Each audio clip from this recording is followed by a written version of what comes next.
So guys, gumagawa kami ng katig ngayon guys. Katig para sa pambot natin. So itong ginamit namin PVC, yung kulay blue. Ito, to 20 feet to guys, punta doon. So dalawa siya. Yan, sa dulo meron din. So kahoy ito, tapos ilagyan na namin ng forma dito para mapasok siya dito sa ilalim. So pag ano, so ito yung cutting natin, dadaan tong tubig dyan para hindi siya babangga dito, diretso na sa ganyan pag ano. So lagyan natin siyang epoxy dito, tapos bronze dito, bronze na yan. Tapos isa rin, parehas lang din. So ganun lang din yan. So tama yung kuhan niya, kailangan medyo pa-curve siya dito. So itong kuhan dalawa 20 feet to. So kasi ganito kataas yung bangka natin. So kakabit natin siya pagkatapos to. Yan.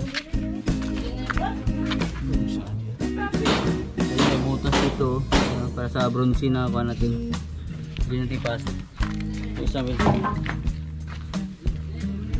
so abangan nyo guys pagkabit sa kuhan sa katig para sa ating pambot.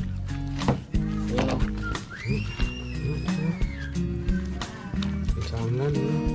yan ang kuhan dito guys, pako, mga pako na bronze. So abangan nyo guys pagkabit ito sa pambot natin.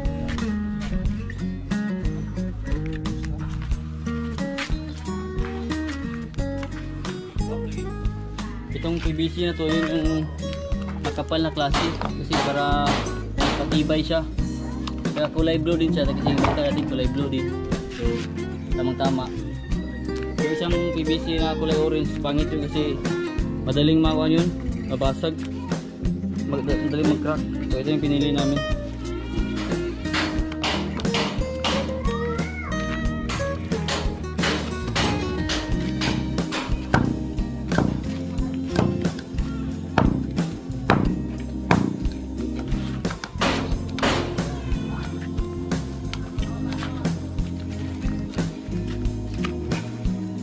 Ang epoxy, di pa niya boleh itong karon?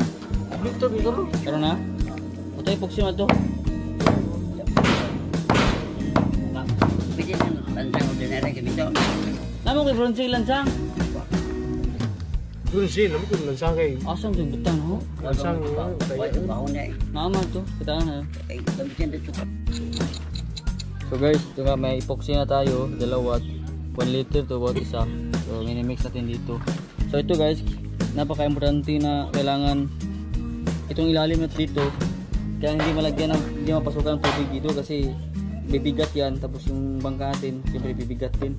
Kailangan lagyan natin ng epoxy diyan. Tapos ng epoxy dito guys, dito gilid yan, round dito epoxy. Tapos pagpasok dito sa loob, epoxy yan dito. Tapos pagdating naman dito yan,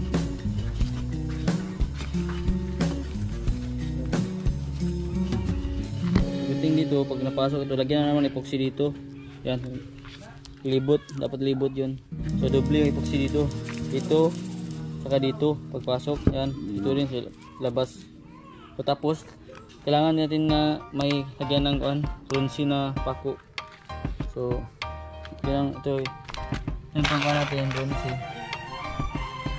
Yan, so dito lagay, importante talaga to kasi hindi para hindi mapasukan ng tubig. Kasi dito at saka doon, pagpunta doon, wala nang ibang kuhan dito. Yan, lahat to diretso lang. So ito lang yung kuhan niya, exit saka entrance ng tubig. Hindi katulad sa kawayan. Yung kawayan kasi may pagkakaroon, may division. Kawayan kasi may division. Pure na tubo to, so walang division to. So tayo na malagay ng kuhan. Kailangan secure natin to dito. So 1 liter yung ginamit namin epoxy, nahalo natin dito. So abangan natin yung pagkabit sa pambot natin, yung katig. So shout out pala kay Romel na siya yung nagkuha nito, yung gumawa nito. Yan, si Romel, 4 to. So yan, pa dito. So si Romel lang gumawa nito guys. Meron pa doon, 2. Yan natin. Ito guys. Si Romel ang gumawa nito guys. Yan. Shout out kay Romel. Yan. Para dito. Pasok siya dito. Yan.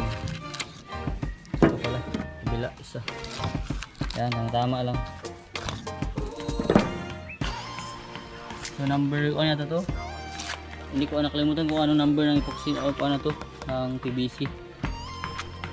Pero itong PVC nito para sa tubig to, high pressure guys. Ito guys, nilagyan ng epoxy guys. Yan. Dito, tapos yan, kita nyo, epoxy dyan. So importante yan na sarado talaga kasi para walang makapasok na tubig. Saka dito, yan, para sigurado. Kasi ito yung epoxy expert. Epoxy expert yung lolo ko. Yung tatay ko.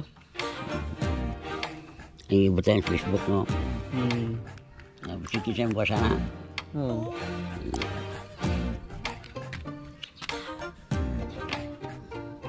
So ito yung pinakauna.